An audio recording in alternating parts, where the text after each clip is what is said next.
All right, well, I think we've got a lot of people joining us, so let's go ahead and get started. Earlier this week, we hosted an introduction to TIF, which was meant to be kind of the foundation to this and other trainings. So if you missed it, it was recorded and it'll be on our website within a few days. So if you're new to the TIF world, I highly recommend that you check that out. And even if you're not new, it might be a good refresher. Just a couple of notes. For those of you that have been working on TIF a long time, a lot of this might largely be review, which is never a bad thing since you probably don't work on TIF every day.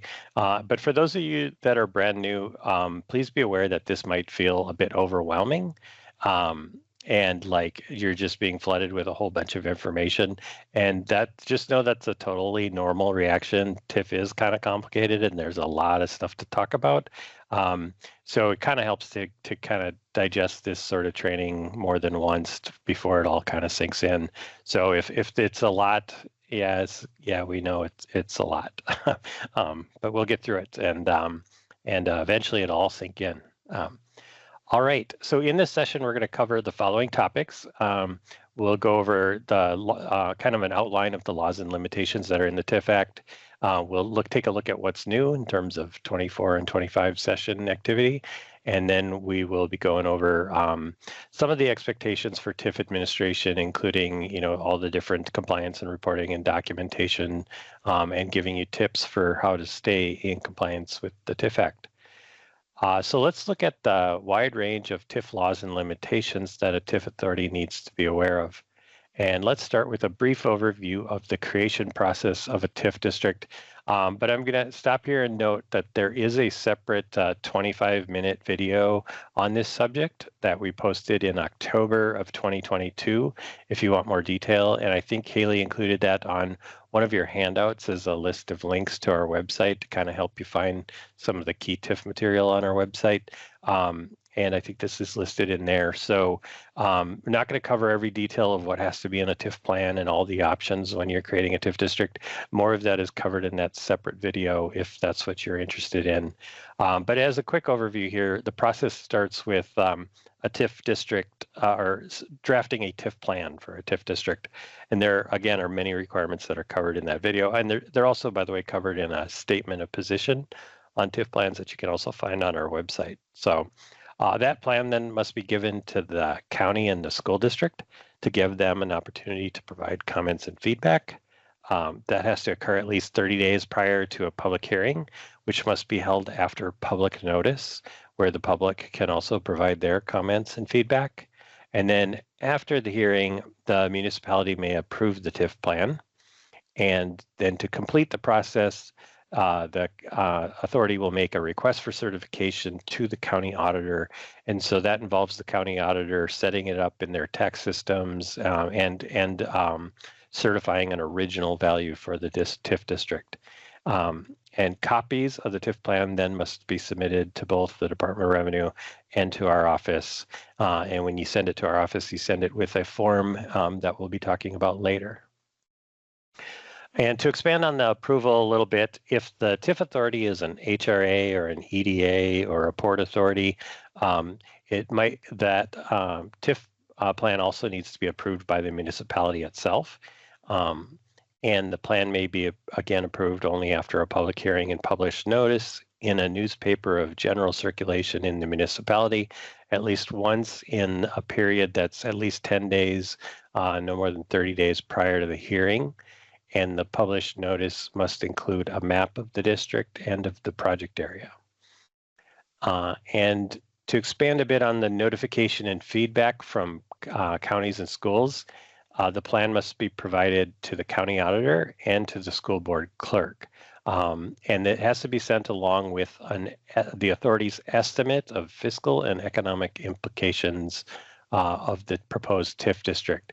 And those fiscal and economic implications of the district include an estimate of the tax increment to be generated over the life of the district, along with shares that are attributable to the county and the school levies, a description of the probable impact on city-provided services and public infrastructure and the ability to issue debt, as might be affected by the issuance of any general obligation bonds, and any additional information that the county or the school district requests.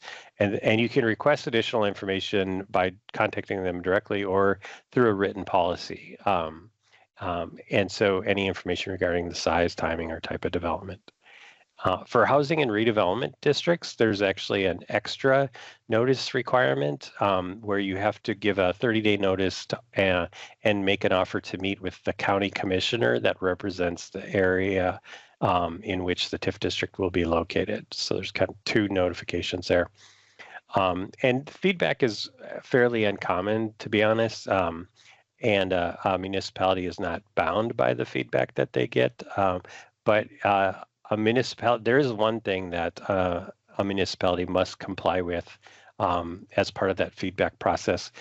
Counties have the ability to require that certain road costs be included in the TIF plan and to have those road costs be paid from tax increments. So with this example, here's an example where there's a TIF district that is near this county road, and it's accessed off of this local road. And in this kind of a situation, maybe the county decides, hey, we're going to have to make some improvements to this intersection and put in some dedicated turn lanes to make the county road safe. So they could, if those plans, if those improvements weren't in any of the existing 5-year plans or whatever, there's certain requirements. They can require that those costs be paid from the TIF district. And they have a 45-day period to assert this option, which, by the way, is a little inconsistent because you only have to give them 30 days notice before you approve the plan. But they have 45 days to decide.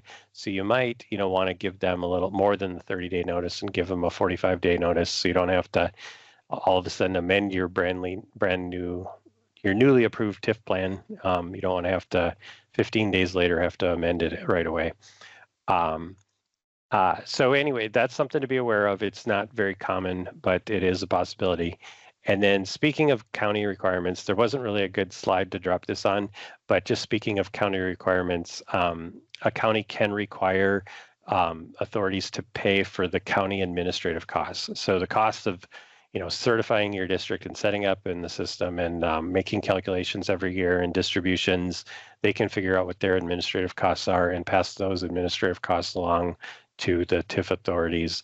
So note that you might need to use some of your increment to pay those costs. Next, I'd like to highlight some important dates that are key for both identifying districts and determining how certain provisions and limitations in the TIF Act apply to a district.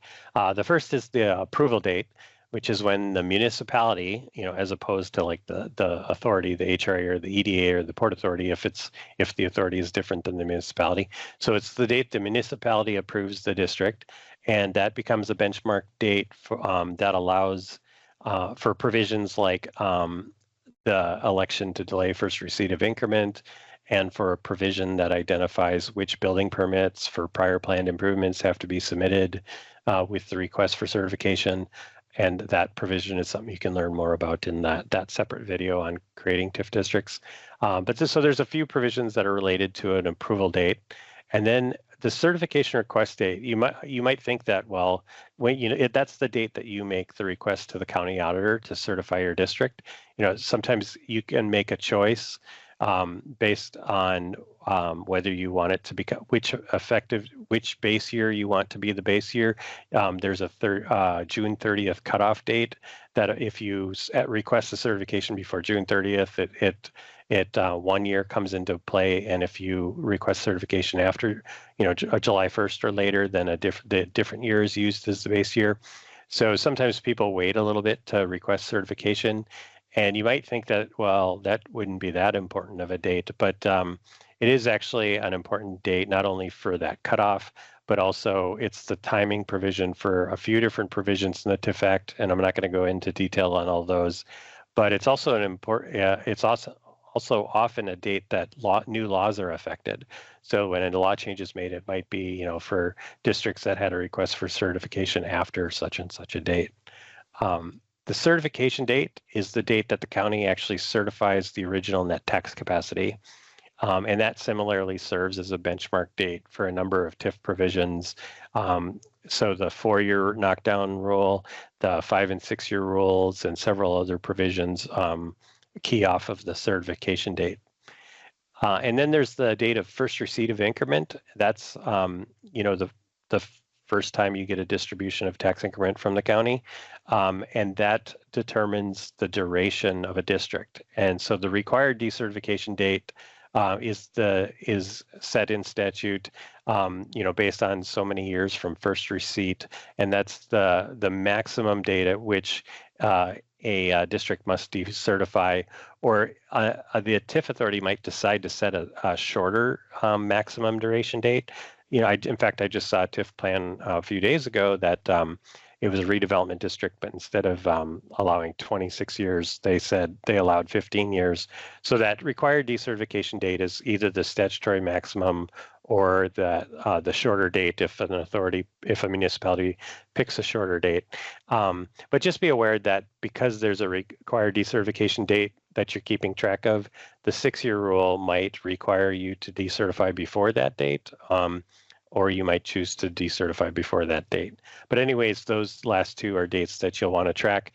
And then what's really important to note is that the actual first receipt of increment and the actual required decertification date might differ from what you anticipated in the TIF plan.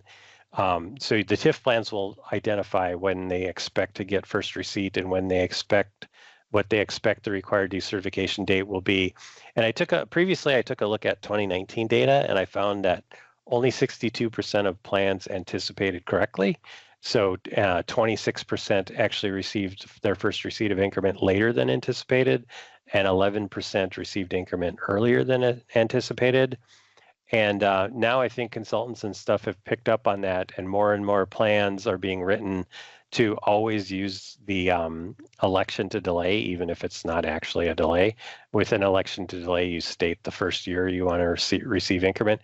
And I think that's cut down on the amount of earlier than expected receipts of first increment, but it's also increased the number that are received later than anticipated. So I just looked at 2021 data, and only 3% got increment early, but then the number getting it late was up to almost a third. So the important thing here is make sure that you update your records once first receipt actually occurs. So replace those anticipated dates with the actual dates after that happens. All right, next let's look at a couple of definitions in the TIF Act that are kind of important, and we'll start with the definition of increment. In the introduction to TIF webinar, we noted that tax increment is the property paid on captured value, and that can include the TIF share of any property tax credit reimbursements. But there are other related revenues that are also defined as tax increments. So when you have sales and lease proceeds from property that was purchased with increment, those revenues are tax increment. Interest and investment earnings on balances of increment are also defined as increment. Principal and interest received from loans or advances of tax increment dollars also retain their increment status. And then similarly, repayments of increment dollars pursuant to any agreements also retain their increment status. And I believe the reason why this was these definitions were put into place was to ensure that tax increment dollars don't get converted to unrestricted dollars. So for example, if you had, like $1 million of TIF, you couldn't just buy $1 million property, turn around and sell it, and now all of a sudden you don't have the increments anymore, you just have sales proceeds. And that's why those sales proceeds are defined as tax increments still. So you still have to follow TIF restrictions on those funds. It's also required and fundamentally important that tax increment revenues be segregated from other funds. And this is required to ensure that tax increments are spent in compliance with the TIF Act. And there's a couple of footnotes here that I'll call out. TIF calculations can produce excess taxes or excess TIF. And so if you're looking at the distribution and settlement sheets you get from the county, you might see an amount on there labeled excess TIF or excess taxes. Those are actually not tax increments. And without getting too sidetracked, the way the law is set up is they only wanted tax increments to be generated by increasing values, not by increases in tax rates. And so whenever the tax rate goes up, the increased tax rate amount on the captured value is not allowed to be tax increment. Instead, it just becomes extra revenues that go to the jurisdictions. And that's what gets flagged on the distribution settlement reports as excess increment or excess TIF. But don't confuse that with another thing that's called excess increment, which we'll talk about later, which is when you actually receive increments that are in excess of the amount that you authorized you could get and spend in your TIF plan. So those are two different concepts, but just wanted to note that the excess taxes are not increments. And then the second note here is that many of the limits, like the pooling limit and the admin limit, are only based off the distributions of the taxes from the county and the credit reimbursements. All these other things that are defined as increment are not used when calculating the admin limit and the pooling limit. So another definition in the TIF Act that's noteworthy is the term bonds. The TIF Act defines bonds to include other obligations besides what you might think of as a regular bond. It includes not only those regular bonds, but also pay-as-you-go TIF notes or interfund loans or any other similar obligation. So if you see a restriction that talks about bonds, just be aware it might be talking about all of those things. So for example, one of the things you have to put in your TIF plan is an estimate of bonded indebtedness. That's not just talking about regular bonds. So if you aren't going to do any bonds, but you're just going to use PAYGO notes and interfund loans, some people are putting down a zero estimate of indebtedness, thinking that it's talking about regular bonds, but it's really talking about all of that. So make sure you provide an estimate of all the debt. And so that's it for definitions and dates and such. And so before we start getting into individual limitations, let's stop here for our first quiz. There it is. And so the question is what important date or dates may need to be changed and updated after the first few years? A, the approval date, B, certification request date, or C, certification date, D, first receipt date, E, required decertification date, or both D and E. All right, I think most people are getting it. Yes, it is D and E. So the first receipt date and the required decertification date that are anticipated might not end up being the actuals. So those would need to be updated after the first few years. But for those of you that talked about the certification request date and certification date, it's true that those might not happen right away, and some of those can be delayed. So I don't fault you for thinking those might be included as well. But yeah, mainly I was thinking about D and E there. So answer F. All right, do we have any questions that have come in so far? No, I haven't seen any so far. And for those of you joining us late, you can put your questions in the chat panel by typing a message to us, but they are visible to everyone. Yep, very good. All right, we'll keep going here. So kind of turning to the limitations in the TIF Act, the most basic rule regarding TIF is that it must be used in accordance with the TIF plan and to pay principal and interest on bonds, to finance or pay costs pursuant to the underlying development acts that authorize TIF and TIF projects, and to pay administrative expenses. So increment for a district cannot be used for unrelated activities. And sometimes we'll cite this rule when we issue notices of noncompliance when people are using increment for expenditures that don't appear to be authorized. And as I mentioned in discussing important dates, there are maximum statutory duration limits on the number of years of tax increment collected that vary by district type. So redevelopment and housing districts can collect 26 years of increment. Economic development is limited to 9.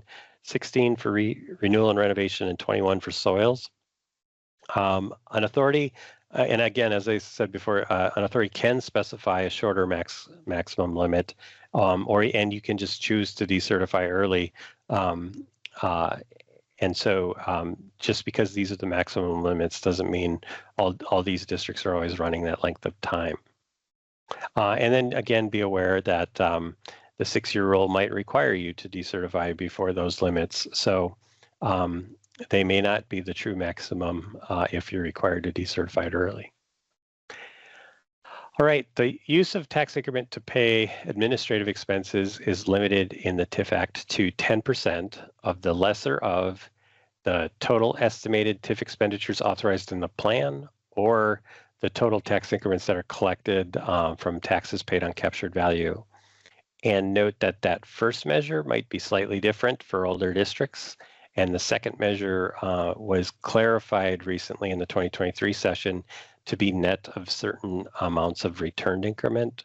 And compliance is evaluated, compliance with the admin limit is evaluated at the end of the district. So it's not uncommon for administrative expenses early in the early years to exceed that 10%, right? So some of those costs are your first costs, and so they're going to exceed 10% early on, but eventually you'll get enough increment where you just need to make sure that by the time all is said and done, you haven't exceeded that limit. And sometimes people get caught a little bit, like you might spend $5,000 on admin in the first year, and then the whole project falls apart and you only end up collecting $10,000 of increment. And so that $5,000 exceeds 10% of the $10,000. And now you have to return some of that money because you've exceeded the 10%. So unfortunately, that can happen and catch people. It's also important to recognize that administrative expenses must be actually incurred and documented expenses. The 10% is not just a general retainage that you can keep and call it good. You need to actually account for your administrative expenses. All right, when a TIF district receives increment that is needed to pay current costs authorized by the TIF plan that are not paid by other sources, when you receive more than what is authorized by the TIF plan, that is defined as excess increment that must be returned to the county auditor to be redistributed to the county, city, or school district. Or you can use excess increment to prepay bonds. So like, for example, say you set up a TIF plan and you identified you're going to have $2 million worth of total costs, and you end up collecting $2.1 million worth of increment. That extra 100,000 is excess that needs to be returned because it wasn't authorized in the plan. And so the existence of excess increments for a year must be determined annually based on the plan that's in effect at the end of the year. And our annual reporting forms facilitate the tracking of that. We have an excess increment calculation tab or EIC tab in the form. And if you've looked at that before, you may note that sometimes it'll say that that's not required. And what that's about is there was a law provision included in the law that said that instead of having to figure it out when you're not even close to getting the total amount that you authorized, then you don't have to fill that out. And actually, it's kind of weird now because it's mostly automated. So, but back when it was done more manually by hand, that was a little bit of savings of work. So you might see that you don't have to fill out that tab if you're not even close to your authorized amount. But anyways, if you do have excess, you have to return it by September 30th, or you can use it to prepay debt under certain circumstances. And this is actually a problem that we commonly run into where people will calculate the excess increment, but they'll fail to return it by the September 30th. And so they may get notices of noncompliance for that. Now, before we get into pooling limits, again, I wanted to stop here quick to see if there's any questions. And as Haley just reminded people, please use the chat box to ask any questions. Do we have any yet, Haley? No, I haven't seen any. Okay, we'll continue then. So one of the most significant topics in TIF is pooling. And pooling is a term that refers to the use of increment outside the boundaries of the district, but within the project area. And administrative costs don't really have a location and are generally defined as out-district pooling expenditures that have to fit within that pooling limit. And the term pooling is not a statutory term and comes from the thinking that increments can be pooled from multiple districts to cover project costs in an established project area. A percentage of the increments from each district is allowed to be spent outside the district and can be spent anywhere in the project area. And this would be for things like roads and utilities that serve the district but are not actually in the district, or it can be for like assisting another district that might be having trouble meeting payments or something. So just note that anytime you're spending money outside the district but in the project area, that's pooling. And we still call it pooling even if there's only one district and you're not actually pooling from multiple districts.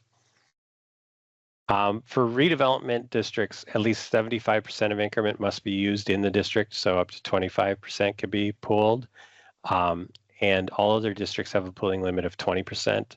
Although for housing districts, pooling is kind of a non-issue because the law basically says that housing expenditures are considered in district no matter where they're located, and housing districts can only use their money to pay for housing projects. So generally the pooling limit is kind of a moot point for housing districts.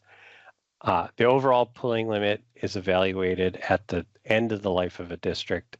So again, it could be early in the early years or something, you might be running over your limit, but you just need to be within the limit by the end of the district.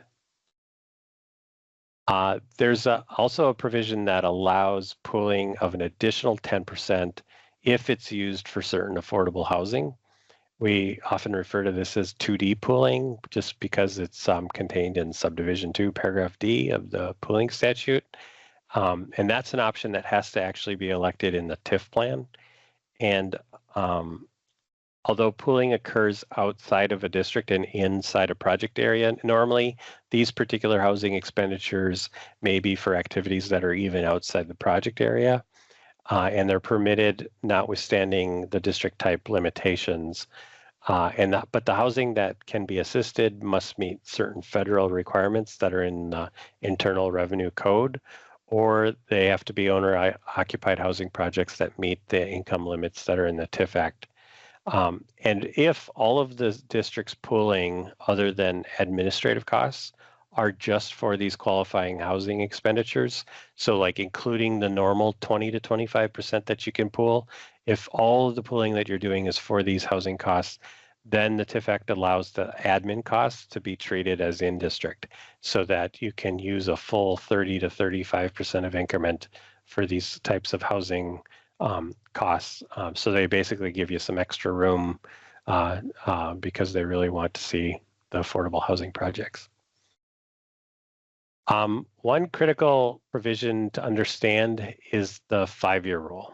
And in addition to the core locational aspect of pooling, the 5-year rule provision adds a timing element to what's considered in district or out district. So increments spent on activities in the district are only considered to be in district expenditures when they're spent within the first 5 years, or if they're used to pay bonds and obligations that had finance costs in the first 5 years or had incurred costs in the first 5 years. So therefore, any new uses of increment or new obligations after the first 5 years, after certification, are considered out-district pooling, even if they are for activities that are inside the district. And the intention behind this timing parameter is to prevent expanding the scope of expenditures beyond what the TIF district was really originally created to do. One of the concerns of the early history of TIF in Minnesota is that districts were being held open for their maximum term to fund activities that went way beyond the scope of what was why it was initially created. And so now these so-called expansions are really only allowed if you can fit it within your pooling limit. All right, let's look again at that illustration that we had of TIF District 4-6 that was in this project area number 4. And let's say in year 1, a bond is issued that finances the acquisition of the parcel, which is then conveyed to the developer. This would be an in-district activity, obviously, because that's the parcel for the district. Let's say nothing else is happening and the developers may be struggling to get their financing in order. And then in year 4, the district assists TIF 4-4 with a bond payment because this district had been accumulating a little bit of money. 4-4 had some surprise expenses. 4-6 helps it out. This would be an out district expenditure because you're spending your money outside of TIF district 4-6. Then let's say that in year 5, the developer gets his PAYGO note and is able to proceed with demolition costs and works on demolishing the property. So payments on this note would be an in-district activity. Then let's say the city decides in year 9 that it looks like it's going to have plenty of increment to cover all the costs over the life of the district. So they decide, well, let's improve the sidewalks and the street lighting in the district. Because of the 5-year rule, this would be an out-district pooling expenditure, not because it's located outside the district, but because of the timing of that, if it wasn't part of the original TIF plan. All right, so just to drive this concept home, let's launch another poll question. All right, so simple yes or no. If a new bond is issued in year 8 for new costs that are inside the district, are they considered in-district costs or out-district costs? Looks like we've got about a 70-30 split going on here. The correct answer is B, out-district. And so some of you may have thought, well, it says it's inside the district, it's an in-district cost, but it's because it's a new thing that has been a new obligation starting in year 8. It's beyond the 5-year rule, and now it must fit within the pooling limit and be considered an out-district cost. We'll keep going here with the 6-year rule then. So the 6-year rule is a follow-on to the 5-year rule, and it provides an early decertification requirement, as well as a somewhat new requirement to remove parcels under certain circumstances. There's big changes here in 2023. It previously had an annual limit on pooling that I would talk about in past trainings, and people would say, what are you talking about? That was eliminated. It was confusing for people. People didn't really realize that there was an annual limit associated with that rule, and it was a rule that was difficult to oversee and for us for many years because of the way reporting was working. And so we eliminated that annual restriction, but instead we reworked the early decertification requirement to try to clarify it, and there's now a new parcel removal requirement. The early decertification provision is now a bit of a formula where the product of the applicable in-district percentage multiplied by the cumulative revenues derived from increments paid through the end of the calendar year, if that equals or exceeds an amount that's sufficient to pay all of your in-district costs and obligations, excluding PAYGO notes, then you have to decertify. But now it might seem weird to you, say, wait a second, why does this exclude the PAYGOs? That doesn't make any sense. And you might be thinking, does that mean if the only obligation I have is a PAYGO that I would have to decertify right away in year 6? And yeah, that's the way the first part of this requirement is defined. But don't worry, because there's a second part of this requirement that says that decertification is deferred until the end of the term of the last in-district PAYGO note. So if you do have a PAYGO note, you get to stay open until that PAYGO note is paid.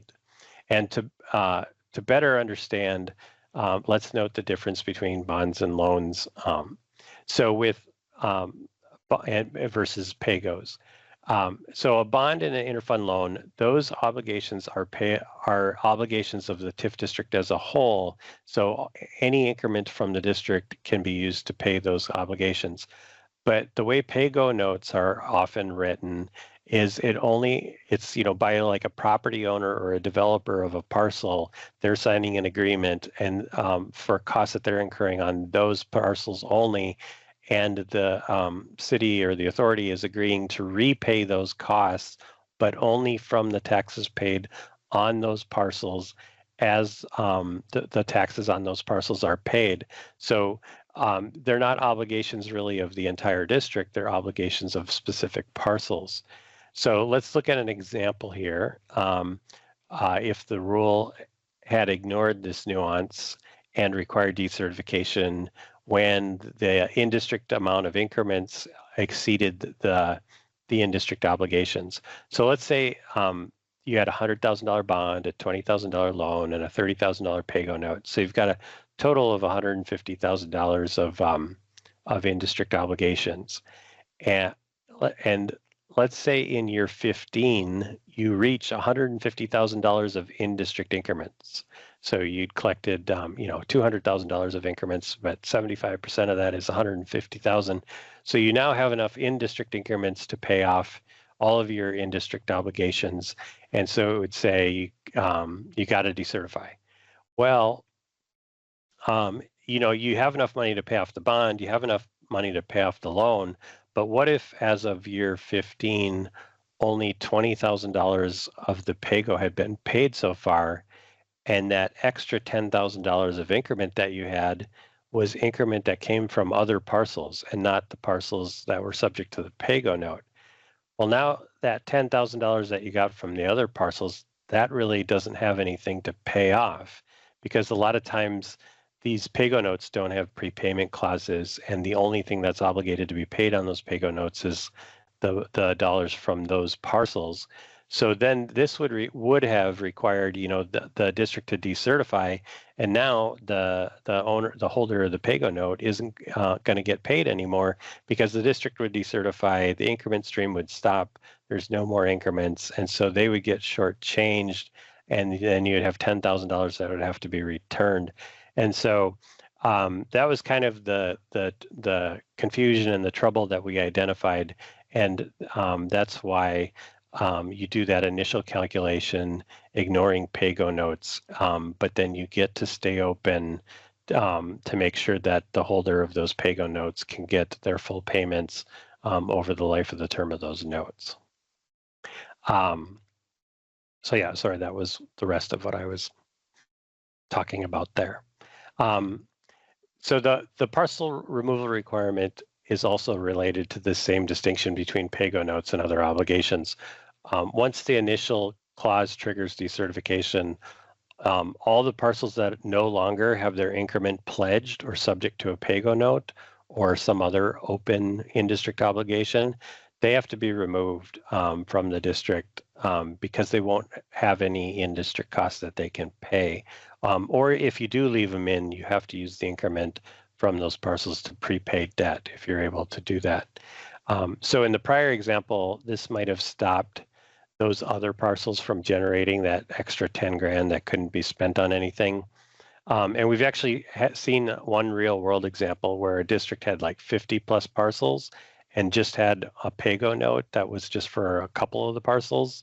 And so those other like 40 some parcels were amassing huge amounts of in-district increment that was just piling up that they couldn't be used for anything. And so they would that increment would eventually have to be returned. And it doesn't make sense to do that, to just amass all kinds of increment that has to be returned. So now there's the new requirement that would say, hey, once a parcel doesn't have obligations to pay, you got to remove it. This parcel removal requirement only applies to districts, though, that have a request for certification after May 25th, 2023. So it only applied for districts going forward, not for existing districts. But it's still an important thing to think about for existing districts. Why leave a parcel in a district if the increments on that parcel can't pay for anything? So it might still be wise to remove parcels even if you're not strictly required to under the statute. There's a lot more nuance, and I could probably talk about the 6-year rule for 45 minutes, but this is just kind of the basic introduction. If this didn't sink in right away and it's confusing, because it probably is, we do have more information. We have 2 videos on our website. One, on the 6-year rule, another one on how to monitor the 6-year rule. And then we also have a pretty thorough statement of position on those 2 rules. So you can return to those resources if you want more information on that. Okay, and thanks largely to the 6-year rule, early decertification is actually very common. Based on decertifications that have occurred in the last 5 years from 2019 to 2023, 76% of redevelopment districts decertified early, as did 75% of housing districts, and not just early by like a year or 2, but on average by 10 years. So, and even economic development districts, which have short durations to begin with, they decertified early 40% of the time. So that the 6-year rule and the 5-year rule are some of the most significant provisions, I think, in the TIF Act to understand. All right, do we have any questions? No, quiet crowd. All right, must be making perfect sense to everybody, right? We'll keep going here. So the next limitation to talk about is called the 4-year knockdown rule. It's another time-based provision. This provision seeks to limit districts to parcels on which activity is actually occurring. So if you create a TIF district and there's no activity commencing on a parcel in accordance with the TIF plan after 4 years from the date of certification of the original value, then that parcel must be knocked down such that it'll no longer capture value or produce tax increment. And activity in this context means things like demolition, rehabilitation, renovation, site preparation.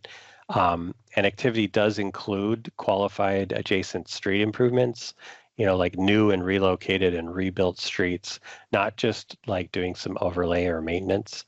But activity excludes installing utility services like sewer and water systems.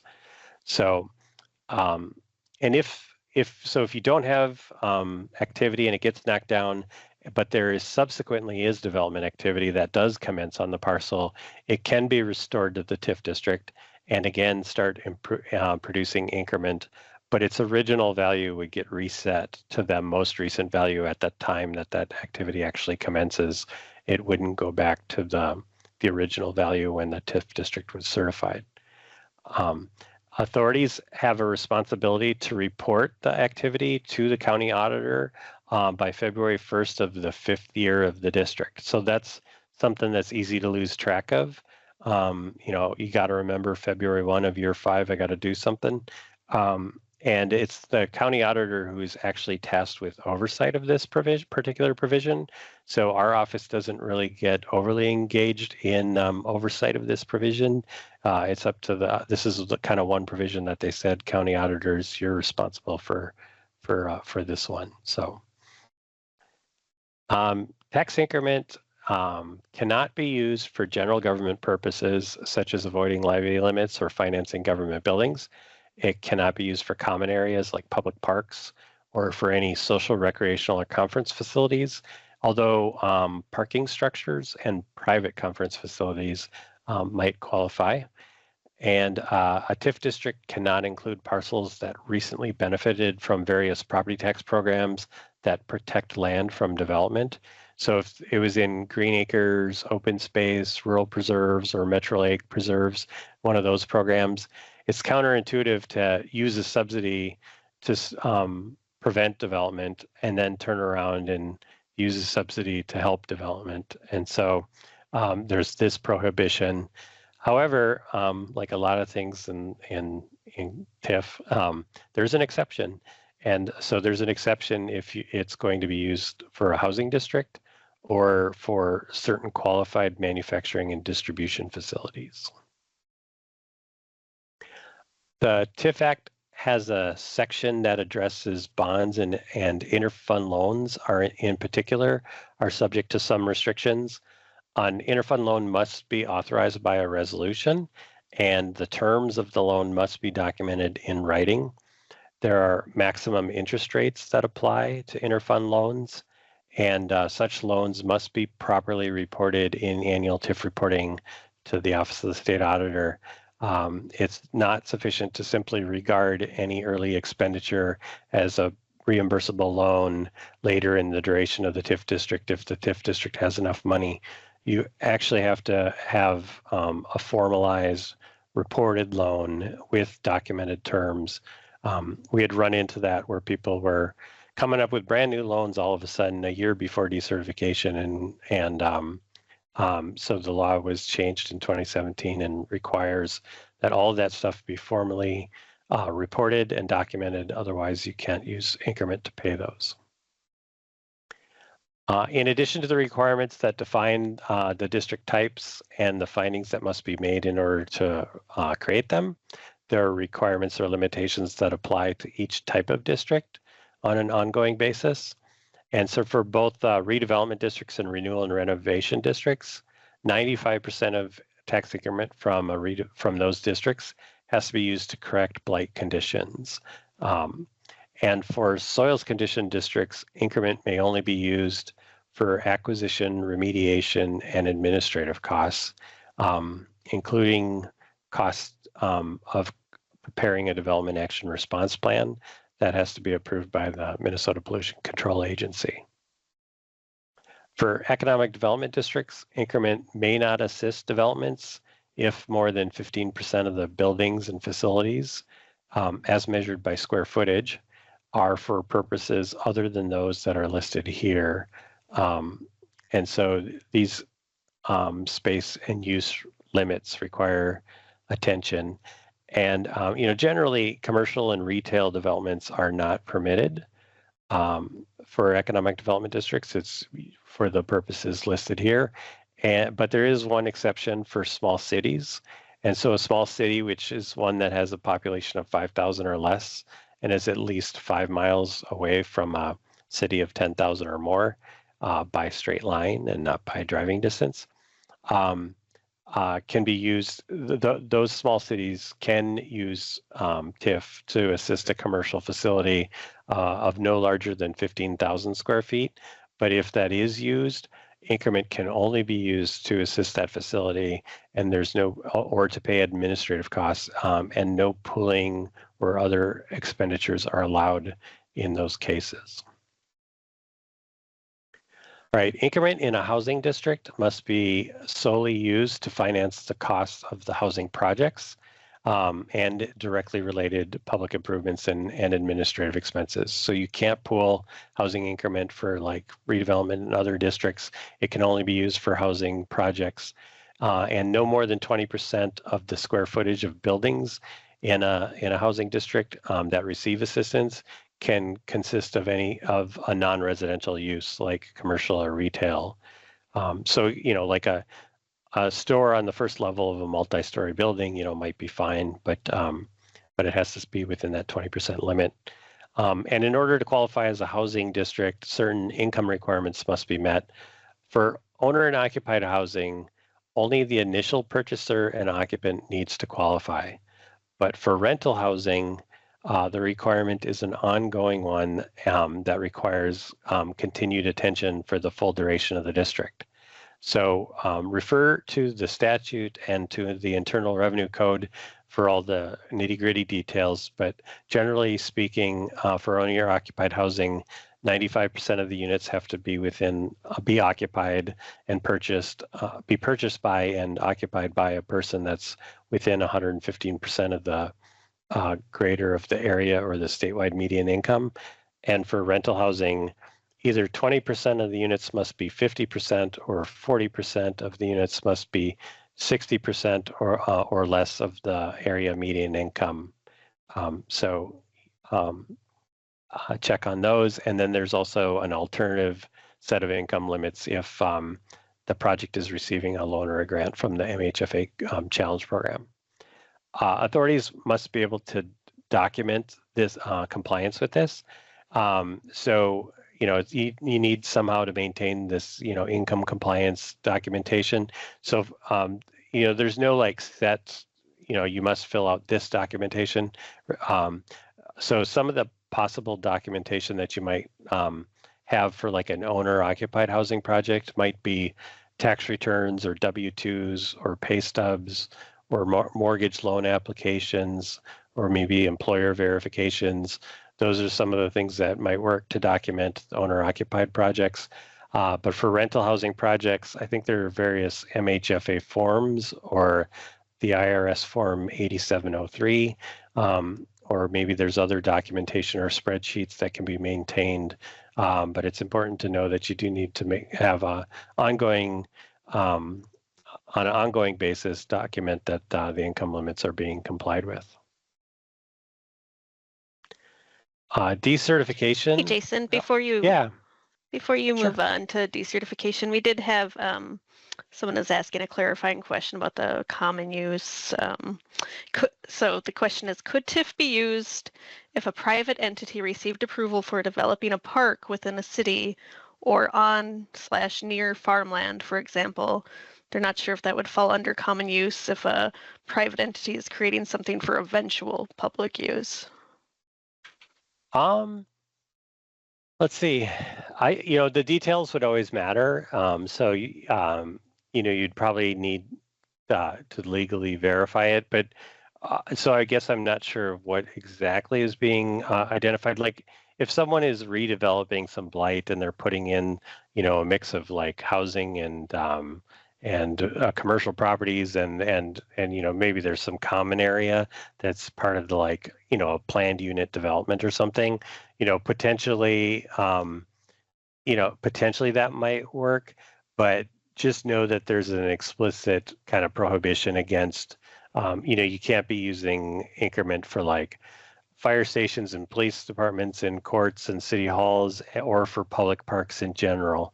And so, that's a good question, and I think you'd want to kind of get together with the lawyers who know the details a little bit better to know exactly for each situation whether that's allowed or not. So, I'm not going to say that any sort of open space is definitely prohibited, but for certain, a public park is prohibited. So yeah, that's a good legal question to throw at your lawyers. We did have another question about pooling as well. For pooling, could the physical expense take place outside of the project area as long as it directly benefits each property within the project area and district? I think the answer to that is generally no. It has to be within the project area, I believe. And that's where not only do you need to understand the TIF Act, but you also need to understand the development acts that actually create the project areas. So my understanding is that anything that is spent outside of a TIF district must be spent within the project area. The one exception would be some of the housing stuff. So housing can be outside of the project area, and especially if you're doing that extra 2D pooling for housing, there are definitely situations where housing expenditures can be outside the project area. But I don't think related costs that are outside of a project area, if we're not talking about housing, I don't think that is allowed, an allowed use of tax increment. So, but again, as always, ask your lawyer. Sometimes we get a lot of questions like that, and I wish I could be helpful and just answer everybody's questions. But we also need to always maintain our independence as the oversight agency and can't give out specific legal advice for every situation. So that's why it's good to have a legal resource to be able to turn to. So very good. Let's continue on here then with decertification. So by statutory definition, to decertify or decertification means the termination of a TIF district, which occurs when the county auditor removes all of the parcels from a district. And doing that ends the collection of any tax increment, or it sort of turns off the spigot, so to speak, of the increment revenue stream. And so in some respects, you think, well, then that's the TIF district's done. However, TIF restrictions on increment are not done. And TIF district remains active in the sense that reporting is required to continue until all TIF revenues are either spent or returned to the county auditor. And actually, a large number of the districts that report each year are decertified districts. So Even if the increment ends and the TIF district's decertified, that doesn't mean things are really done until the books are closed, so to speak. We've touched on much of this already, but statute provides that a county auditor must decertify a TIF district upon the earliest of reaching that statutory maximum duration limit or reaching an earlier duration limit if one is set in the TIF plan, or upon completion of all the actions that are required under the 6-year rule, which, by the way, requires notifying the county that you need to decertify under the 6-year rule, or upon just deciding, you're going to make a written request to decertify the district, and you send that written request to the county auditor, and that would then be effective on the date that you specify in that request, or if there's no date specified in the request, it would be as of the date of that request. Generally, decertifications, we often consider them to be specified as of December 31st, as I'll address in a moment. And note that the county is not going to be independently aware that you've hit the 6-year rule, so you actually have to notify them to let them know. And that's actually one of the violations that we run into a lot is people will hit their 6-year rule, but they won't get the district decertified till a year or two later. And so that means that the increment that you received in that year or two, you received in violation. And the remedy for receiving increment violation is that you have to return that increment. So make sure you're taking that action to notify the county when you hit your 6-year rule. As noted earlier, when we're looking at maximum duration limits, make sure you distinguish between the anticipated and actual dates, and you're tracking the correct one. And then increments from taxes payable in a year are allowed to be paid to an authority. And that's why December 31st is often expressed as the decertification date, because even if the decert date was, say, like April 5th, you still get that year's increment. So, if it's basically December 31st is kind of what we generally think of as the decertification date for most of the time, unless there's a reason to specify a specific earlier date. Delinquent property taxes that end up being received after decertification are not to be distributed as tax increment, but there's an exception. And so if an authority is going to not be able to pay a bond or is going to have to use other revenue sources to pay a bond because delinquent property taxes weren't paid, then you can certify that to the county auditor, and in those cases, then the county auditor can distribute those delinquent increments once they're received.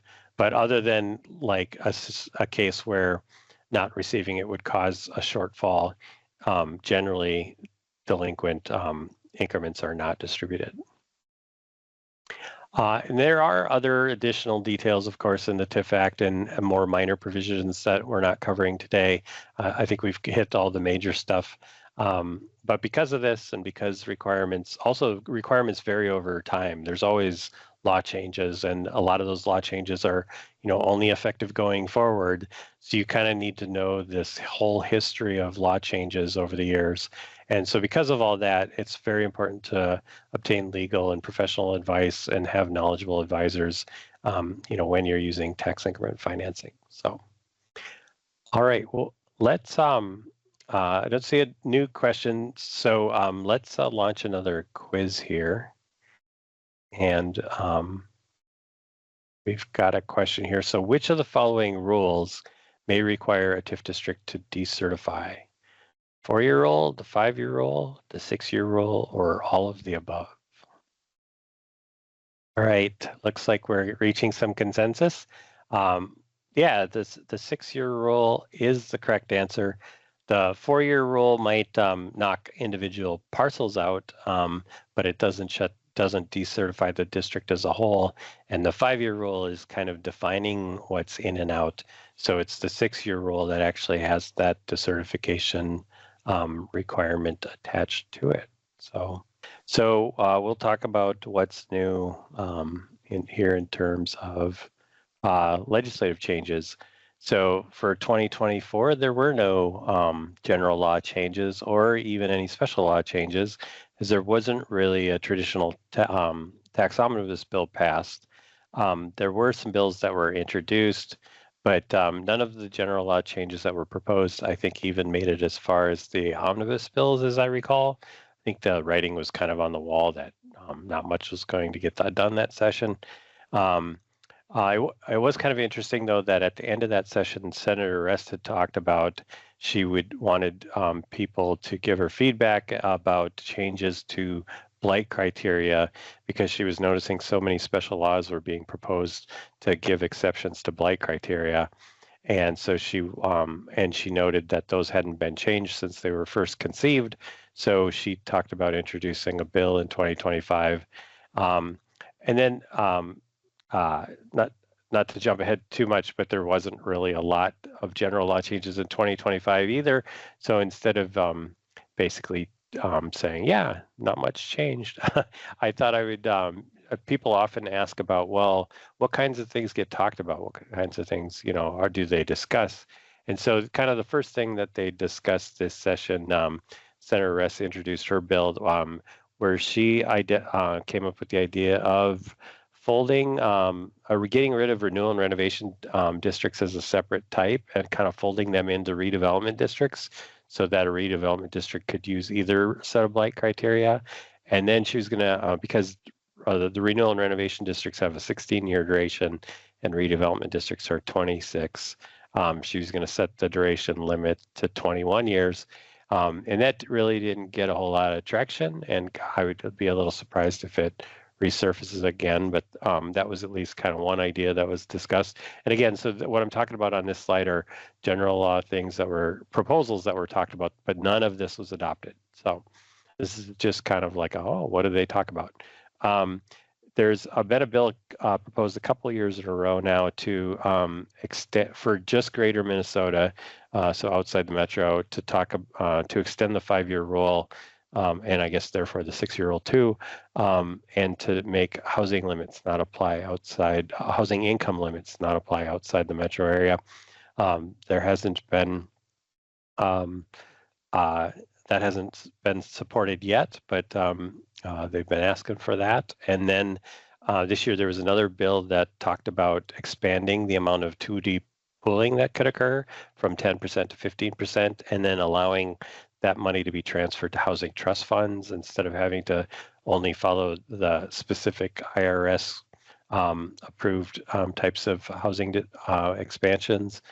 And then there's also kind of an interesting bill this year that was proposed that would allow, Minneapolis and St. Paul, they have a lot of office towers that have a lot of vacancies and underuse and that are kind of dropping in value. There's been talk about, well, can TIF be used to help convert those to residential? But that's a challenge because you're going from a higher class property to a higher class rate property to a lower class rate property. So the idea was to allow Minneapolis and St. Paul to some expanded eligibility to create TIF districts. The language just talked about properties that are vacant, underused, inappropriately used, or infrequently used, which kind of might incorporate a lot of things. But if that's used, then the original value would just be set at the land value. And again, I think that's targeted towards repurposing or converting office buildings, but that did not survive. And then lastly, there was a bill that would require school district approval of economic development districts, except for those for workforce housings. So again, none of this stuff was passed, but it kind of gives you a little bit of a taste of what people might be thinking from time to time. And what did pass was just one change that clarifies the temporary transfer authority provision. And we had actually asked for this clarification, and so the clarifications that we asked for were passed, but there was also an expansion of this authority, and we did not ask for that expansion. The request for that expansion came from other groups. And so this was a law, by the way, that came up during the pandemic. It was a response, to the pandemic and wanting to allow unused, unobligated increment to be transferred in 2021 and 2022 to kind of spur more economic development activity. And so what changed was originally the deadline to commence construction ended this year, and now that ends next year. And it now allows those spending plans that were approved, they can now be amended to extend the deadline to use increment. The end of 2025 was the deadline to use increment, but you can extend it to 2026 if you amend your spending plan. And you can also authorize the use of interest that you've earned on transferred increments if you amend your spending plan. And those amendments would have to be done by the end of this year. And then the part that we really cared the most about is it clarified what amounts would need to be returned if they're not spent by the deadline. So whether it be the 2025 deadline or the 2026 deadline, because some spending plans talked about making loans of increment, and some of those repayments of those loans weren't going to occur by the end of this year. And so the question became, well, do they have to return them at the end of this year, or do they get to return them when you receive them?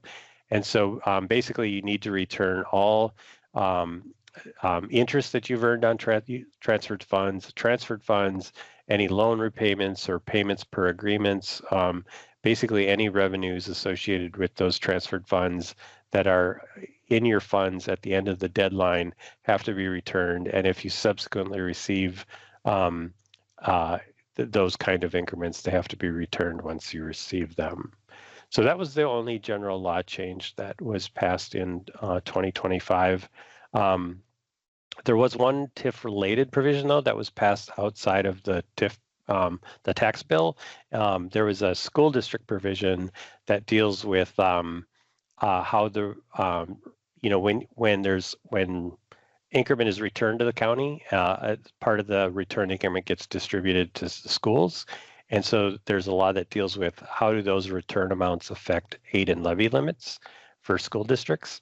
And that specific statute was updated to add a reference to a new levy program, the local option revenue program, and to update a reference from the former health and safety aid to its successor, the long-term facilities maintenance program. And then there was language put into that statute that requires county auditors to notify the Department of Education of these distributions of returned increment by February 1st of each year. That is already a requirement in the TIF Act. So this was just basically kind of copying that TIF Act requirement and sticking it in the school district statute too, but that was already required. And then there were 19 special laws passed this year for 15 different TIF authorities.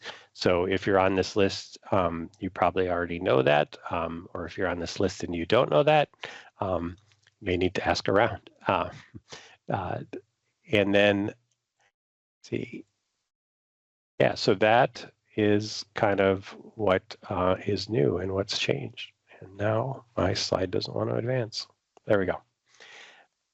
All right, so some topics that might be coming up in the near future. We're thinking about a couple of other clarifications. There's still a little bit of ambiguity when it comes to interfund loans. So we may, talk to, different stakeholders and get input on potential changes. I doubt, honestly, we'll be getting to that next session. More likely maybe the session after, but in the next couple of sessions we'd like to see some interfund loan clarifications. We'd also like to see some clarification of what should happen at decertification. There's so many districts that just sit on money after they're decertified and they report year after year after year, and the question is well, how long should an authority be able to sit on increment from a decertified TIF district? Should there be any requirements after decertification to kind of use it or lose it within a certain period of time? And then there's some confusion too about sales and lease proceeds. I talked earlier about how those are defined as tax increments. Well, they're defined as tax increments to the extent that TIF was used to purchase the property. And so then there's all kinds of little ambiguities there about, well, what if it was financed? What if it's not paid off yet? What if it's just, there's all these like really detailed questions that pop up. so that we would like to see some clarification of. So those are some of the things that we're thinking about, but and I wouldn't be surprised to see some of the topics from this session that didn't pass to come up again. But anyways, that's what's going on with legislative stuff. So any other questions here before we move on to our third section of material? Nope, I haven't seen any. All right, well, let's talk about administrative activities here then. So first, we've provided a few resources as handouts to this webinar, and one of them that is this sample checklist of administrative tasks and kind of checks that you could maybe do on an annual basis to make sure you're staying in compliance. So please take note of that and take note of the handout of kind of hyperlinks to help you navigate our website to find good TIF content. So the first and foremost, a good way to stay in compliance is to make sure you're properly segregating funds. It is required by law, and it's really critical to compliance.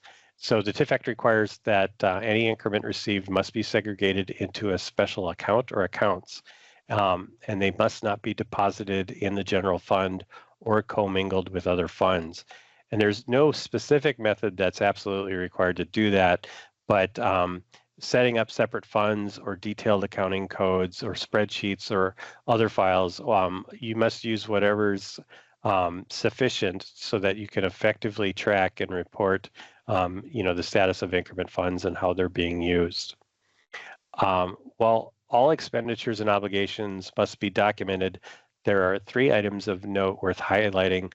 All administrative costs must be documented. Again, I talked earlier about this, but you don't just get a 10% retainage for whatever. You actually, individual administrative expenses must be documented and accounted for. And then with PAYGO notes and stuff, the developers have to document what they've spent the money on so that they're eligible to be reimbursed, because tax increment can only be used for authorized purposes. So those reimbursement payments can only be made if they've documented to you that they've used them for eligible purposes. So make sure you're tracking that documentation. And then the terms of interfund loans, again, must be documented in writing. They can't kind of be like informal, oh, let's reimburse ourselves for that. They have to be formally established and reported interfund loans. Records must be retained in accordance with the formal retention schedule. And the general records retention schedule for Minnesota cities provides that the creation documents for a TIF district have to be retained for 10 years beyond the duration of the TIF district. So for a housing or redevelopment district that lasts full duration, that could mean you need to store these documents for 36 years or more. Otherwise, detailed financial records must be kept for 10 years, or it can be as little as 6 if certain criteria are met about how those amounts are tracked.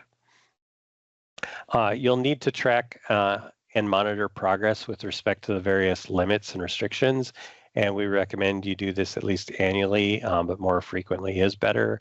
And that's where that checklist might be handy. You'll need to be alert to nuances when monitoring the administrative expense limit or duration limits and staying within the authorized expenditures in the plan. And you want to track that so you can take appropriate action when it's necessary. It's also very important to track in-district and out-district increments and expenditures. If you're well advised to keep your own spreadsheets that explicitly distinguish between balances of poolable increment versus balances that are required to be spent in district. Make sure you have a firm understanding of the 5-year rule provisions and the timing element of what's in or out. And pay attention to the 6-year rules early decertification requirement and to that parcel removal requirement for districts going forward. And finally, make sure to monitor the overall pooling limit. Again, that's the 25% for redevelopment districts and 20% for other districts, or there may be that extra 10% for 2D pooling. A few more activities not to overlook include you must return or use appropriately any excess increments by that September 30th date of each year. like we talked about earlier. And it's easy to forget about this one, but don't forget to send evidence of parcel activity by February 1st of the 5th year after certification in accordance with the 4-year rule to the county so that they know if they need to knock out any parcels. And in addition, make sure to respond to any inquiries from our office to resolve questions and concerns in a timely manner. Sometimes when we don't get a response, problems linger for a while, and then it just makes them harder to remedy. So responding to kind of questions and inquiries properly is a good idea. It's also good practice to routinely monitor TIF plans and agreements. A lot of times there's a lot of staff turnover and people kind of lose track of what the TIF district is all about. And so doing so will help you stay within the limitations identified in the plans, and it'll help you track maybe what possible modifications you should be making to your plans. You should also review the terms of pay-as-you-go note agreements on a regular basis to help avoid overpayments after the term of the agreement ends. So we've actually seen this several times in recent years where, you get into a habit every year of, you have to make a payment on the PAYGO note, and you may not realize, wait a second, that PAYGO note terminated this year, and we just made a payment on it. And then, and sometimes it can be like 2 or 3 years, payments continue even after they should have stopped. And that can be a big mess of trying to get the money back and trying to get that cleaned up and remedying that issue. So that's why it's a really good idea to just, every year maybe take a look at your PAYGO agreement and make sure you haven't, there isn't maybe an event of default that should cause payments to cease, or maybe you might spot there is a prepayment opportunity that you might have. So taking a look at those once a year is a good thing. Likewise, monitoring bond payment schedules and the terms of interfund loans are also helpful to do each year. In particular, it's important to ensure that interfund loan interest rates or interest rate limits are being complied with, and that it's applied properly. It's not uncommon for people to treat interfund loans as sort of secondary to all the other obligations. But we also see times when people should be making payments on their interfund loans and they're not. They're just letting the increment accumulate and not paying their interfund loans. So paying attention to each obligation each year and reviewing them is a good way to avoid that. So next, I'm going to talk about some of the reporting requirements to the OSA, but I just check, were there any questions that have popped up yet? No, I haven't seen any questions, but in case people do need to leave right at 3, even though we're scheduled till 3:30, I posted the survey that we'd really appreciate you to take if you can. Yeah, and these last slides do go fairly quick, so we will go a little after 3, but probably not terribly long after 3 o'clock here. So you may have noticed in the previous section that there's a lot of stuff that you should be tracking that doesn't necessarily show up on our annual forms, like the admin limit, the pooling limit, and how much in-district and out-district increment there is, and how much in-district and out-district obligations there are. Well, we wanted to improve the TIF annual reporting forms to include more of that, to better help authorities comply with the TIF Act, and to be able to better track the information that you actually need to track. And so we started this redesign also for, the main goal was to help improve tracking and compliance, and to make it easier for authorities to actually keep on top of their TIF districts. But also we've, tried to make some style improvements and also importantly some accessibility improvements to our forms.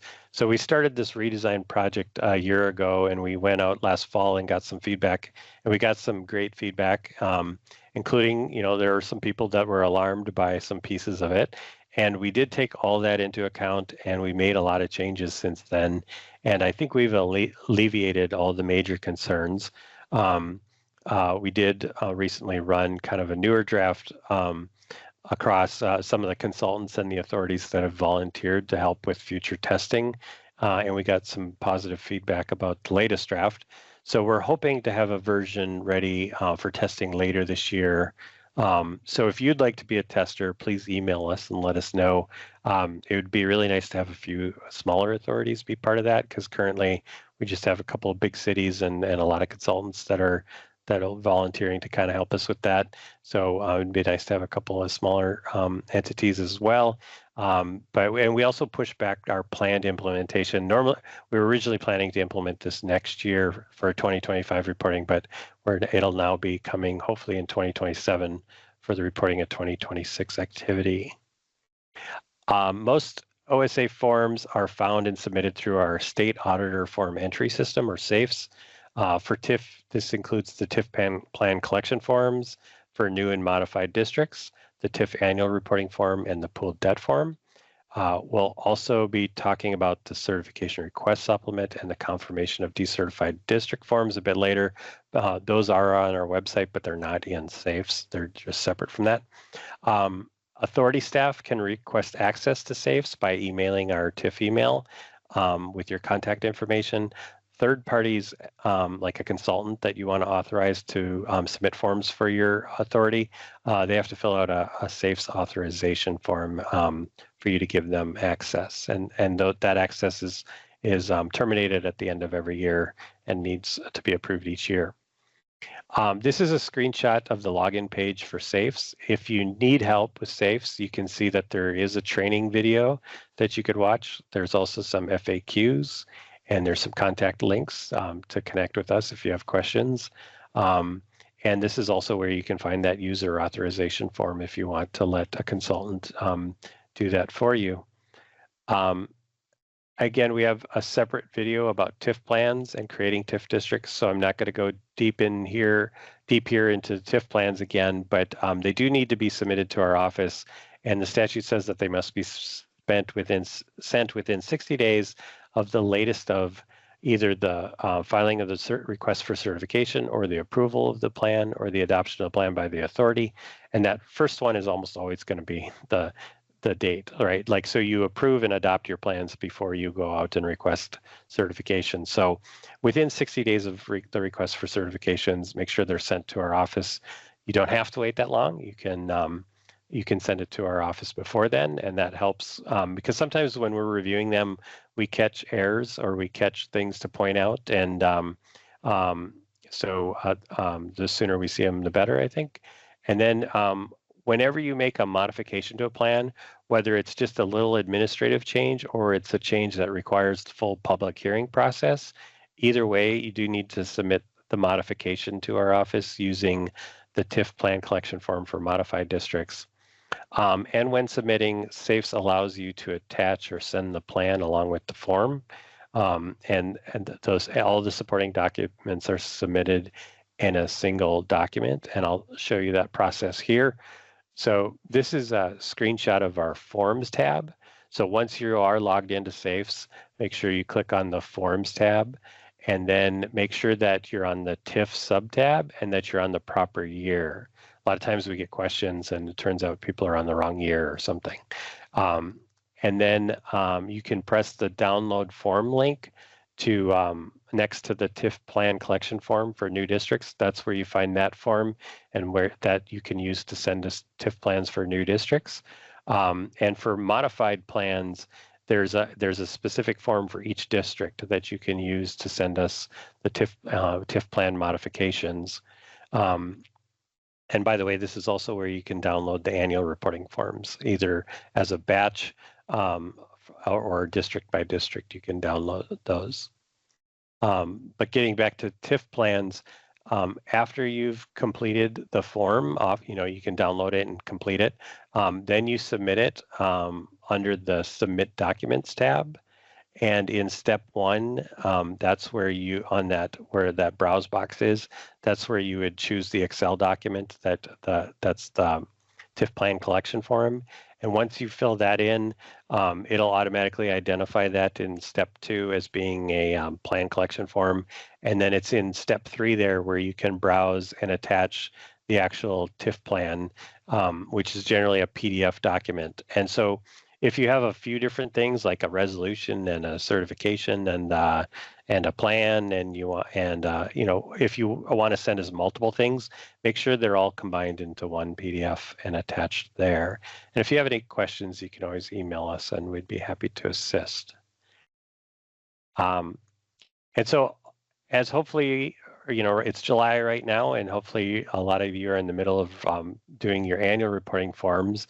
And a critical component of maintaining compliance with the TIF Act is to complete those forms.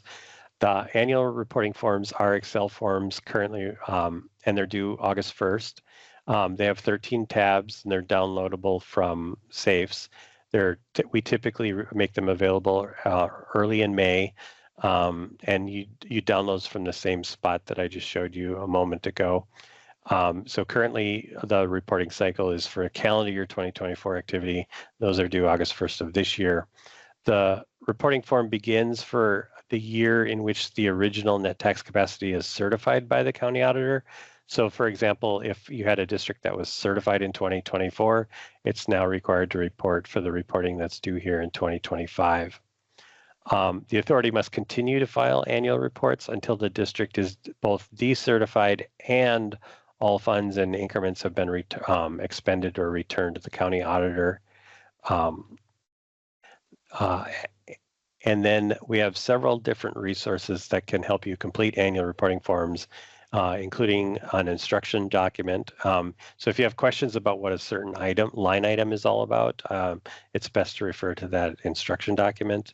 We also have videos that kind of walk through how to fill them out, and we we have statements of position that might be helpful, or TIF articles on our website. And we also, every Friday we post, we have a weekly update that comes out from our office. Sign up for that if you haven't already. And in those weekly updates, we often make notes or tips or reminders about annual reporting. And if you ever have any questions, feel free to call us or to send us an email. We'd be happy to help. All right, so these are just a few tips to help avoid errors and to have a smooth process for submitting your forms. And the first is to verify all pre-filled information. We pre-fill as much information as we know, like about prior year activities, but make sure all of that pre-populated information is verified. And if some of it needs to change, some of it you can change, some of it you might have to make a comment on the form to have us change for you. When completing the form, it might be super tempting to copy and paste data into the form, but please do not, because that can actually break the form, and then the form will not successfully import, and then we'll be contacting you to have you do it over again so that it successfully imports. So I know some copying and pasting sometimes might be desirable, but please do not do any copying and pasting because it breaks the form. And then it's really helpful to check the Home tab. There's a table on the Home tab that identifies any outstanding red error messages. A form cannot successfully be submitted if there are any remaining red error messages.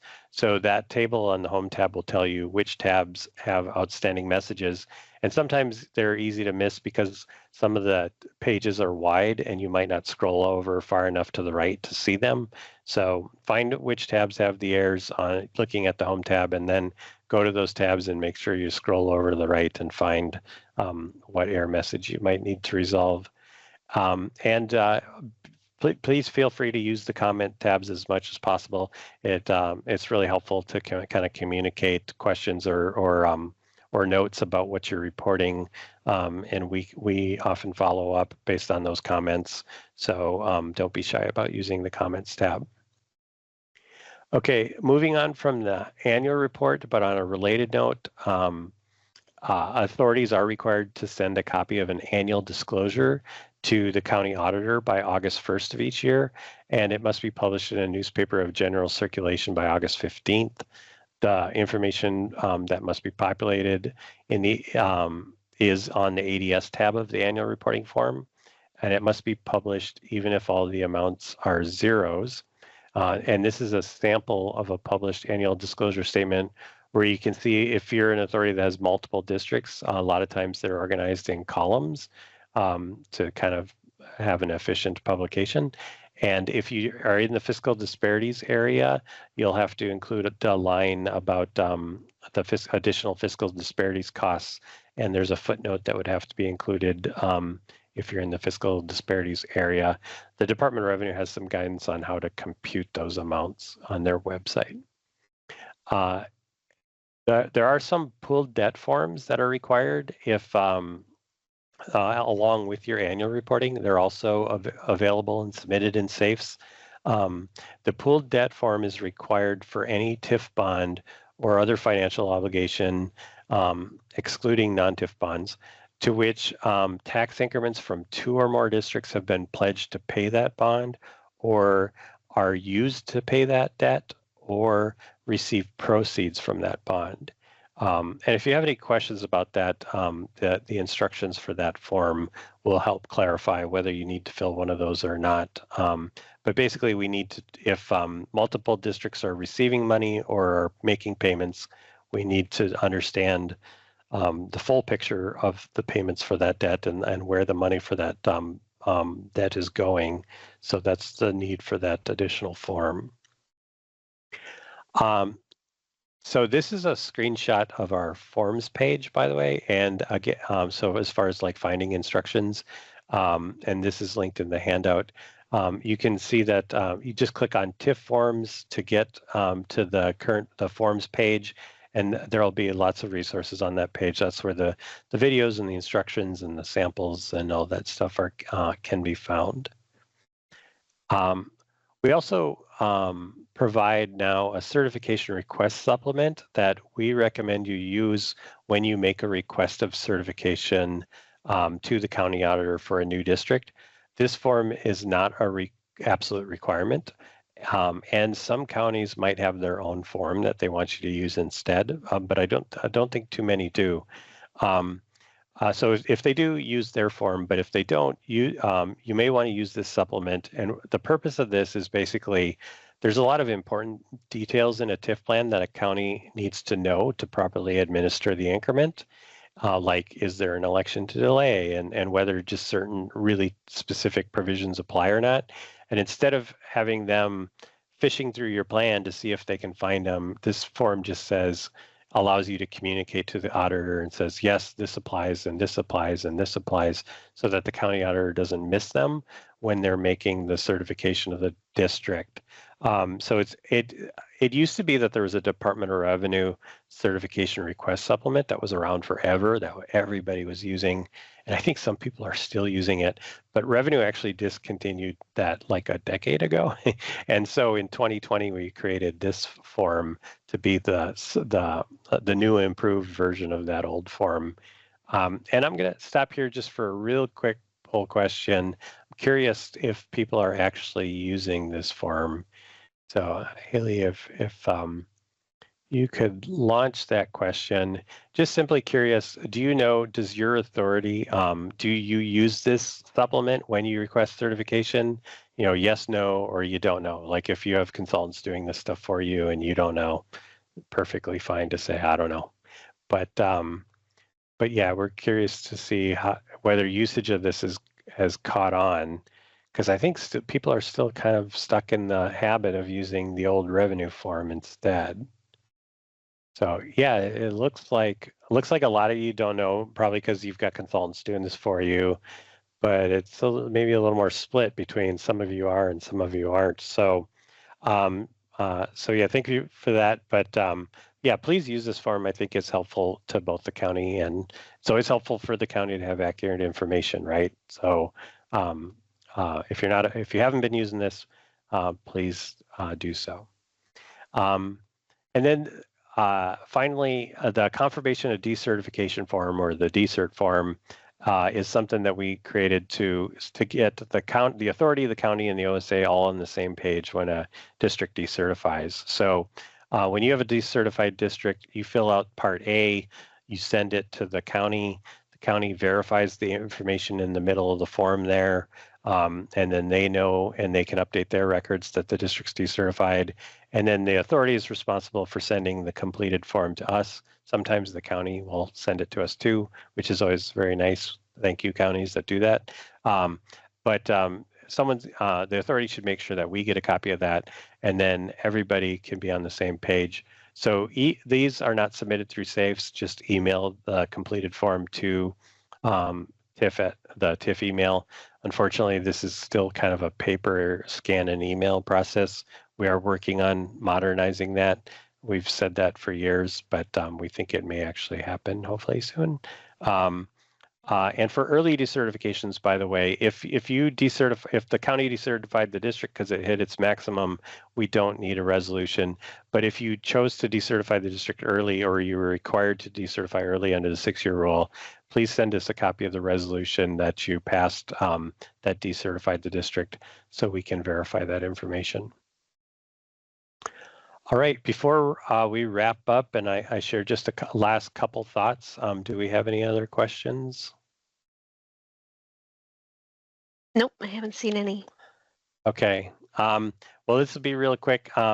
So just want to end and say, in order to be effective in monitoring and reviewing TIF activity, it's important to stay informed, of TIF laws and requirements and developments. And a good way to stay informed, again, is to follow our weekly updates, sign up for those, check out TIF articles that we post, and make sure you know that those statements of position are there and refer to them when you need them. We try to create training videos too and do these annual webinars. So someone, your advisors should stay abreast of not just the TIF Act changes, but also broader property tax system changes and internal revenue code changes and those kind of things that might impact TIF activity. And lastly, I would just say that a really helpful mindset to stay in compliance with the TIF Act is just to really understand that TIF is capturing value that otherwise could be available to the tax base, and it's not just affecting the authority, it's affecting all the taxing jurisdiction. So the idea of decertifying is not, there used to be this old mentality to keep the revenue stream going as long as possible and don't return money, because returning money is giving it back to the state. Well, that's not really true. It's, decertification has merits. It's, get the tax base available as soon as possible and return increments because you get a share of it. So, understand that when you do return increments, the authority gets its share back, and those increments are free of any restrictions now, so you can use them for other priorities, and you get those tax-based benefits, and then the county and the school district and other jurisdictions can make use of that expanded tax base too.